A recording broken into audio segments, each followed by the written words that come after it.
The restrictions put in place in Shanghai, Beijing and other smaller cities through April and May was not the population of China's first experience of authorities' COVID-0 ambition, but it was certainly the most severe. As a result of the full lockdown of Shanghai and partial closures elsewhere, the non-manufacturing PMI plunged to a deeply contractionary 42 in April. The manufacturing sector also went backwards, with logistic networks jamming under the stress of test and trace programs. The affected regions are now reopening, with the threat of the virus seemingly removed. Now we need to ask how quickly China's economy can bounce and how large the gain will be. Partial data released up to April is helpful in gauging the scarring and hence capacity of the economy to rebound.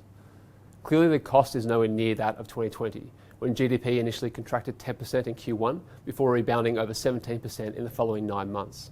At the nadir of the 2020 outbreak, retail sales were down 20% year to date, while at April 2022, activity is just 0.2% lower. Similarly, in 2020, fixed asset investment dropped almost 25% below its level of a year before, whereas in 2022, investment is currently almost 7% higher than at the same time in 2021.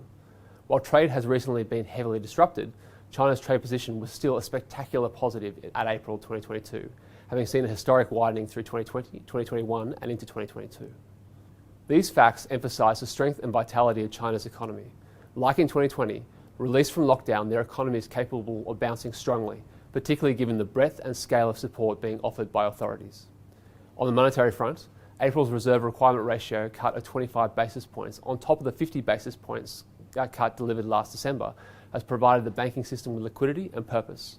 May's cut to the 5-year loan prime rate subsequently provided additional targeted support for housing demand by making mortgages cheaper. With respect to fiscal policy, local government borrowing was allotted early in 2022, and these authorities have now been encouraged to commit the funds to planned projects within months. Over 30 additional fiscal measures to aid households' finances, reduce business costs and encourage hiring were also introduced last week. Public then private investment is consequently set to surge through the second half of 2022. If authorities' 5.5% growth target is to be achieved, however, household consumption must also rally. Here there is more uncertainty, not because of the income shock households experienced during lockdown, but as a result of the toll on confidence. For pent-up household demand to be released, consumers must be confident that they are safe to get out and about. They also have to feel confident their incomes and wealth will grow. This is why we anticipate consumption resurgence will be delayed to mid to late Q3 and only fully realised towards the end of the year.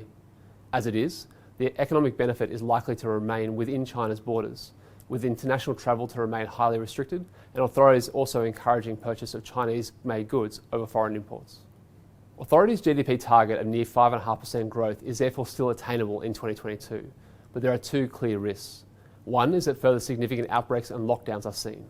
Second is that the global economy slows under the weight of higher interest rates and weak real incomes, hitting demand for Chinese exports. We will continue to keep a close eye on both of these risks, as well as the success of policymakers in resetting their domestic economy. We'll see you next time.